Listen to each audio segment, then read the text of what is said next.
Lok Sabha speaker Om Birla क्या कुछ कह रहे हैं? मूलभूत सुविधा हो, चिकित्सा सुविधा हो, अच्छे स्कूल हैं, रोड कनेक्टिविटी बेटर हो, लोगों को पीने का पानी मिले, ये मूलभूत आवश्यकता है। अब 75 साल बाद लोग मानने लगे हैं कि हमें गांव के अंदर मूलभूत सुविधाओं को होना ही चाहिए। और इसके लिए मैंने कोटा बूंदी लोकसभा के रोड मैप बनाने के लिए कहा है कि किस किस गाँव के अंदर हम अच्छे स्कूल बना सकते हैं, अच्छे हेल्थ सेंटर बना सकते हैं, रोड कनेक्टिविटी की कहाँ कमी है, पीने के पानी की ठीक से कहाँ कमी है, लोगों का खेल के मैदान की कहाँ आवश्यकता है, शमशान घाट कैसे हैं, इन सब का एक रोड मैप बनना चाहिए। रोड मैप बनेगा। सर, आप पहले भी इस इलाके में आपने दौरा किया था और बाढ़ की विभीषिका लोगों ने झेली है। अभी आपका बाढ़ के दौरे के बाद दूसरा विजिट है, क्या रिव्यू आपने किया है? आपको क्या लगता है कितनी इमदाद लोगों तक पहुँच पाई है? मैंने माननीय गृह मंत्री जी और मुख्यमंत्री से बात की थी। गृह मंत्री जी आपदा भी देखते हैं, तो आपदा की टीम कोटा आई थी केंद्र से, वो एक सर्वे करके गई है। सर्वे की रिपोर्ट के आधार पर सरकार किसानों को, गरीब के टूटे मकान को, जो कुछ भी उसका नुकसान हुआ है, वो आपदा के नियमों के तहत सहायता करेंगे। फसल बीमा योजना का लाभ भी किसानों को मिले, इसके लिए मैंने किसानों को जागरूक करने के लिए कहा है कि फसल बीमा के लाभ किसानों को नहीं मिल पाता है। इसलिए हमारी कोशिश होनी चाहिए कि हम बैंकों से, कोऑपरेटिव बैंकों से कनेक्ट में रहें और जो फसल बीमा का सर्वे करने वाली टीम है उसको वस्तुस्थिति हालात से अवगत कराएं, ताकि लोगों को फसल बीमा का लाभ मिले ही मिले। इसके लिए भी मैंने किसानों को आग्रह किया है।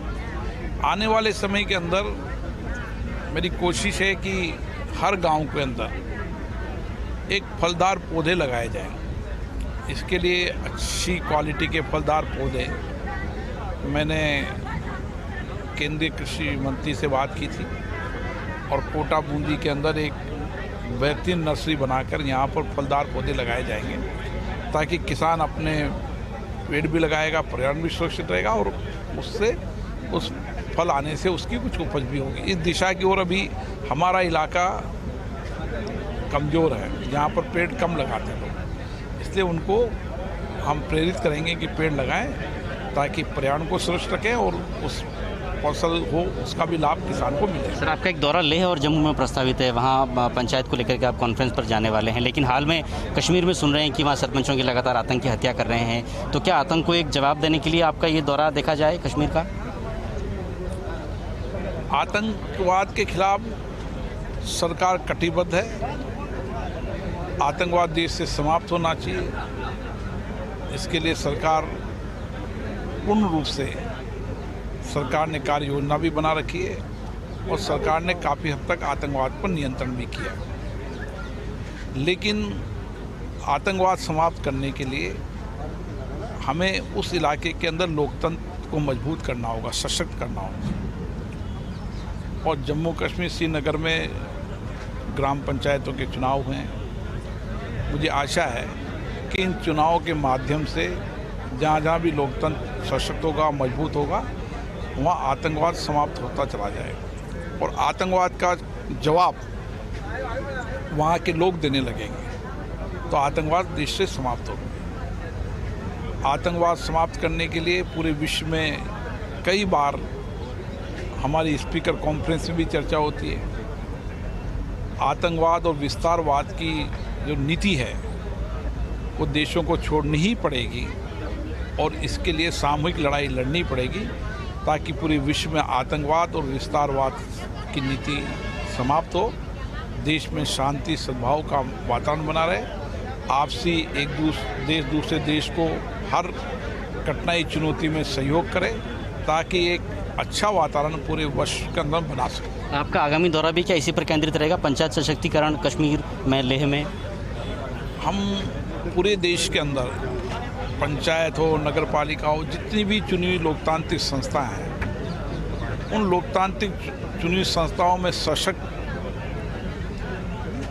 लोकतांत्रिक व्यवस्थाएं हो, वहाँ की सदन की कार्रवाई ठीक से चले, जनता से उठे हुए मुद्दे वहाँ पर उठें, ताकि जनता की समस्याओं का समाधान हो सके। और इसीलिए हम चाहे ग्राम पंचायत हो, चाहे नगर पालिका हो, चाहे विधानसभा हो, चाहे संसद हो, सब में हमारी कोशिश है सभी राजनीतिक दल विचारधारा के लोगों से कि हमारे संसदीय लोकतंत्र को अगर मजबूत करना होगा, हमारे लोकतंत्र को सशक्त मजबूत करना पड़ेगा, तो हमें एक आचार संहिता बनानी पड़ेगी जहाँ सदनों पे चर्चा हो, बातचीत हो, सहमति असहमति हो, लेकिन व्यवधान न हो, नारेबाजी न हो, तख्तियाँ नहीं हो, इसके लिए हम कार्य योजना बनाएं। आखिरी सवाल मेरा बिरला साहब, आपके स्पीकर बनने के बाद से आप प्रोडक्टिविटी पर बहुत जोर देते हैं, लेकिन बीते सत्र में जो कुछ हुआ वो सब कितना निराशाजनक था? ये बात सही है कि पिछली बार गतिरोध के कारण सदन की प्रोडक्टिविटी नहीं रही, जिससे मेरा मन वेदना में भी है। मैं फिर से सभी राजनीतिक दल के लोगों से चर्चा करूंगा और कोशिश करूंगा कि देश की सर्वोच्च संस्था हमारी संसद है, वह हमारी लोकतांत्रिक संस्थाओं को मार्गदर्शन करती है। हमारे माननीय सदस्यों का व्यवहार कैसा हो, इसका मार्गदर्शन और माननीय संसद सदस्य के बारे सभी जनप्रतिनिधि करते हैं। इसलिए मेरा आग्रह रहेगा कि हम हमारे व्यवहार को, हमारी मर्यादा को बनाए रखें ताकि देश का संसदीय लोकतंत्र मजबूत हो। चलिए, तो संसदीय लोकतंत्र की मजबूती के लिए व्यवहार की गरिमा सदन के सदस्यों को बनाकर रखनी चाहिए और साथ में इस संबंध में एक आचार संहिता की भी दरकार है। लोकसभा स्पीकर ओम बिरला ने साथ में कहा है कि आतंक का मुंह तोड़ जवाब ये है कि हम उस इलाके की जो पंचायतें हैं उनको सशक्त करें और जल्द ही लोकसभा स्पीकर का जम्मू कश्मीर और श्रीनगर का दौरा भी इसी मकसद को लेकर के बनने वाला है। लेकिन बिरला आज बूंदी में है, यहाँ उन्होंने सड़क विकास कार्यों का शिलान्यास किया है और साथ में इस बात का संकल्प लिया है कि शहरों के साथ गाँव भी तरक्की करेंगे और खासकर बूंदी इलाके के गाँव में, हर गाँव में फलदार पौधे लगाने की भी पहल की जाएगी। कैमरामैन आकाशदीप सिंह के साथ भंवर एस चारण, फर्स्ट इंडिया।